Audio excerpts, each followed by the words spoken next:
E aí, meus queridões? Estão sumidos, hein? Espero que todos de quarentena e isolados, sem sair de casa. Muito bem.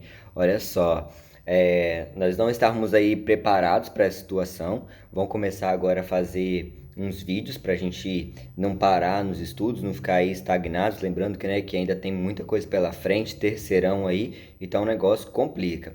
Então vamos fazer o seguinte: eu vou fazendo alguns vídeos explicando matéria e também vou fazendo alguns vídeos também de correção como esse e depois, né, retomando para a sala de aula aí, espero que não demore, que tudo isso passe rapidamente, a gente volta e se precisar debate de novo esses conteúdos, faz leitura, corrige de novo, certo? Mas então, por enquanto vamos por aqui. Vocês têm meu e-mail, pode mandar e-mail com dúvidas, lembrando o plural também tá lá. Continuem fazendo as atividades do plural, não deixem de fazer.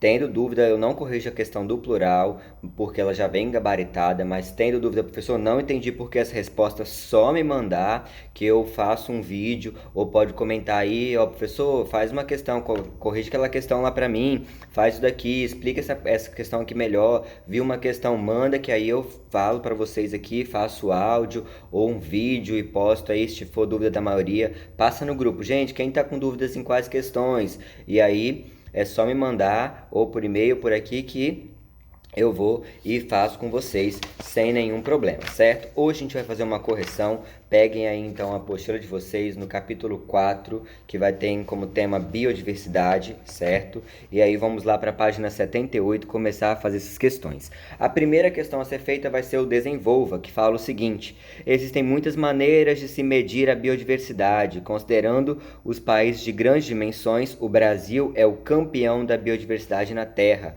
ocupando o primeiro lugar em número de espécies de plantas, anfíbios, o segundo lugar em mamíferos e o terceiro em aves, répteis e peixes. E observe a tabela, a qual apresenta a porcentagem de espécies encontradas em cada um desses países. E aí a tabela lista vários países e a quantidade de aves, anfíbios, mamíferos que existem, né, entre outros, que existem, e também o ranking desses países, certo? Tendo o Brasil lá em cima no topo desse ranking. Número 1 diz o seguinte: de acordo com os dados apresentados, analise os resultados considerados, considerando a posição geográfica dos países e as condições ambientais e a estratificação vegetal. Eu tenho que lembrar o seguinte: nós temos um planeta e os polos recebem pouca luminosidade e as temperaturas são baixas. Então, automaticamente, a pouca luminosidade, baixa temperatura e disponibilidade de água líquida faz com que eu tenha uma redução do meu número de espécies. Então, os países, eu vou observar que o número de espécies ele vai aumentando à medida que eu vou centralizando no polo, então, no planeta. Então, os polos eu tenho pouca biodiversidade e à medida que eu vou chegando próximo a essa linha do Equador, eu vou então me deparando com um número de espécies cada vez mais crescente. Então, o que eu posso concluir? Que os países, a resposta aí? Os países com maior biodiversidade são os países que se encontram próximo à linha do Equador, né? Que a gente tem Brasil, Colômbia, Indonésia, a China. Por que isso? Por que próximo à linha do Equador? Próximo à linha do Equador eu tenho os fatores abióticos. Olha, eu tenho muita luminosidade nesse local, eu tenho temperaturas mais elevadas, eu tenho umidade e automaticamente quando eu tenho isso eu aumento o meu número de produtores, que vai acarretar no aumento de número de organismos consumidores primários, secundários. Então eu tenho toda aquela cadeia, né? Então eu tenho que lembrar, a resposta aí seria essa, que quanto mais próximo à linha do Equador, maior os meus fatores, maior concentração dos meus fatores abióticos, como luminosidade, umidade, temperatura, certo? Já isso não é encontrado no polo. O polo tem baixa luminosidade, águas congeladas, temperaturas mais baixas. Então isso dificulta aí a sobrevivência de grande número de espécies e até a colonização desses ambientes. E a número 2 diz o seguinte: que crítica poderia ser feita quando a metodologia adotada para a elaboração dos dados apresentados. Eu tenho duas críticas a fazer para esse gráfico. A primeira crítica é que ele não inclui um dos maiores grupos de organismos vivos, que são os insetos, né? Então aí está a primeira crítica. E a segunda crítica é que lá em cima no texto já me fala, né? considerando os países de grandes dimensões. Então, ele só analisou a biodiversidade de países de grandes dimensões. Então, minhas duas críticas são essas, né? Países com pequena dimensão não foram analisados e também não foi analisado o número de insetos, que é um grande grupo aí que nós temos grandes representantes. Depois, vamos aí dar sequência para as atividades, né? Esse era o desenvolva, e a atividade pede, a primeira é um relacione. Então, relacione fala o seguinte: fragmentação de rochas por agentes como água, temperaturas, isso é o intemperismo, né? Que vai fragmentar e formar todo aquele solo, que nós já estudamos isso. Letra B, precipitação decorrente da presença de cadeias de montanhas. Dei até um exemplo, ó, começa a vir a umidade do oceano, chega próximo aqui à nossa região Santa Teresa. As nuvens muitas vezes não têm força suficiente, os ventos para passarem por cima. A umidade vem, bate, resfria e precipita. Então aí eu vou ter a chamada chuva de relevo. Letra C, plantas pequenas que se apoiam em árvores epífitas, tá? Apoiar epifitismo. Ah, mas não é uma parasita, todo mundo chama de parasita, não. Vai extrair, vai causar um dano, uma lesão àquele indivíduo. Letra D, crosta terrestre, litosfera.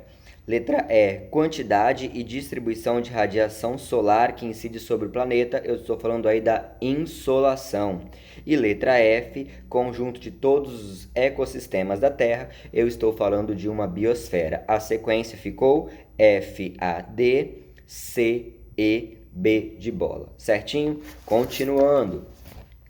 Número 2, uma questão aí da Unicamp, diz o seguinte: a biodiversidade de plantas tende a ser maior em lugares que não sejam nem tão hostis nem tão hospitaleiros. Em um ambiente onde faltam recursos, poucas espécies de plantas sobrevivem. Se as condições melhoram, o número de espécies tende a aumentar. Já quando a abundância de nutrientes, a tendência se reverte e o ambiente é dominado por poucas espécies que captam recursos de forma mais eficaz. O gráfico abaixo mostra a relação entre biomassa e a quantidade de espécies de plantas de uma mesma área. Né? Então está mostrando que a biomassa diminui em ambiente hostil e em ambiente muito hospitaleiro. E a biomassa aumenta naqueles ambientes intermediários. No ambiente hostil, quando a gente pega, por exemplo, um deserto, é difícil as plantas, né, e os indivíduos se instalarem, se estabelecerem. Quando o solo é muito bom, tem muita água, geralmente a espécie mais forte, ela domina todo o restante. E aí, então, ela dificulta a sobrevivência de outras espécies. Então, o ambiente não pode nem ser tão hostil, nem tão hospitaleiro. Ele tem que ser um ambiente intermediário para que eu tenha uma grande biodiversidade e automaticamente uma biomassa mais elevada. Com base nesse texto, é correto afirmar que a letra A diz o seguinte: espécies mais eficientes na obtenção de recursos prevalecem quando há abundância de recursos. Verdade, certo? Quando a espécie ela tem grande facilidade de crescer rápido, de absorver nutrientes e tudo mais, ela de se dispersar, se espalhar, polinização, eu tenho então aí uma grande demanda dessa espécie e automaticamente uma dominância aí principal. A letra B diz: quanto maior a abundância de recursos, maior a biodiversidade. Vimos que isso é o oposto, né? Se eu tenho muito recurso, geralmente a biodiversidade diminui porque as espécies mais resistentes elas vêm e dominam e impedem o desenvolvimento de outras espécies. Letra C. A alta produção de biomassa indica necessariamente maior diversidade de espécies. Não, também necessariamente. E a letra D, ambientes hostis são mais limitantes para a diversidade do que ambientes hospitaleiros. Não, elas batem aí de frente. Certo? Então, eu vou ter como resposta a letra A da questão número 2.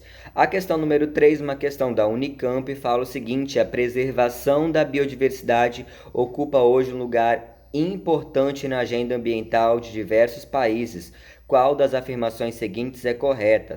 A letra A diz o seguinte: a biodiversidade de espécies diminui com o aumento da latitude. Essa é uma resposta, então, correta, certo? Letra B, a diversidade de espécies diminui com o aumento da produtividade do ecossistema. Errada. A diversidade de espécies diminui com o aumento da heterogeneidade espacial do ecossistema. Também errada, né? Isso iria aumentar. E a diversidade de espécies em recifes de corais é menor entre os ecossistemas marinhos. É a maior, né, dos ambientes marinhos. E a número 4 traz aí um mapa, certo? Mostrando as florestas, tudo mais, planícies, os locais, e diz o seguinte: uma das questões ambientais mais importantes do mundo contemporâneo diz respeito à preservação da biodiversidade dos seres vivos. Estima-se que a cada dia, grande número de espécies aparece sem mesmo ter sido estudada pelos cientistas.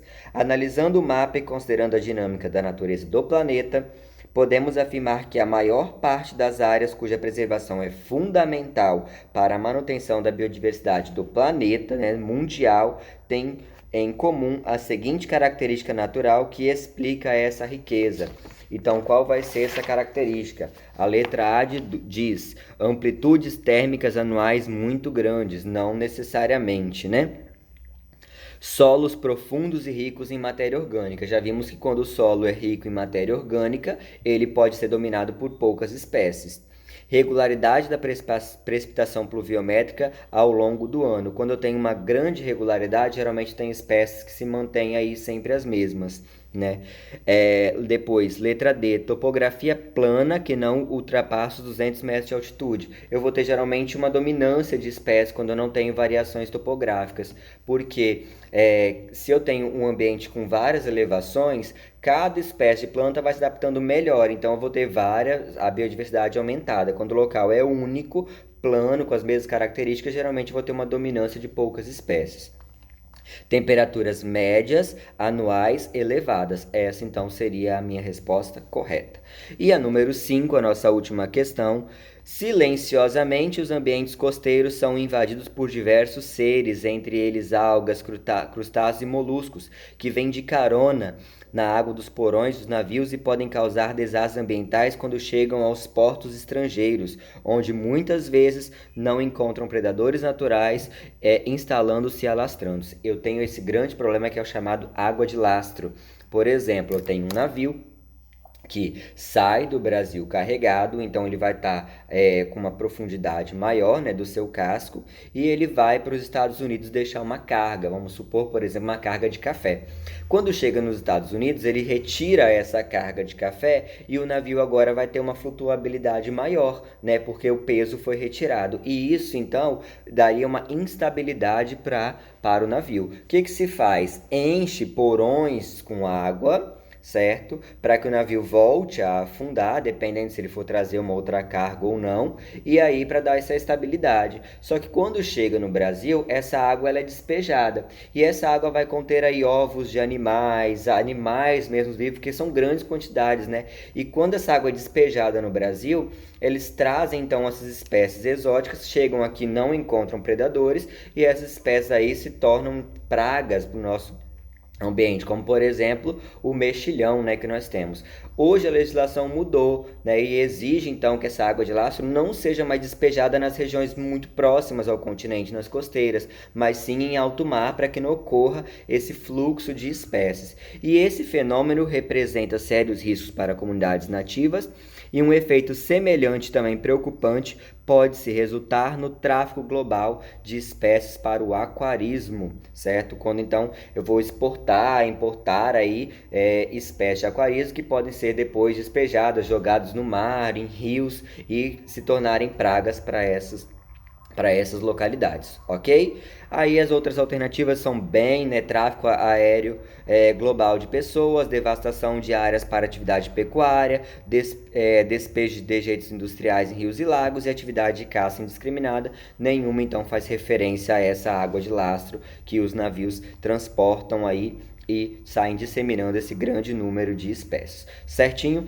Do mais, se cuidem. Outros vídeos vão ser postados. Vou fazer vídeos também. Estou postando vídeos aí com as explicações do conteúdo. Tendo dúvidas, sabem onde me achar. Se cuidem. Beijão. Tô morrendo de saudade de vocês, certo? Fiquem bem e cuidado com o corona, meus queridos, tá? Sem sair de casa, quarentena total, que a situação tá preocupante. Grande beijo e até a próxima.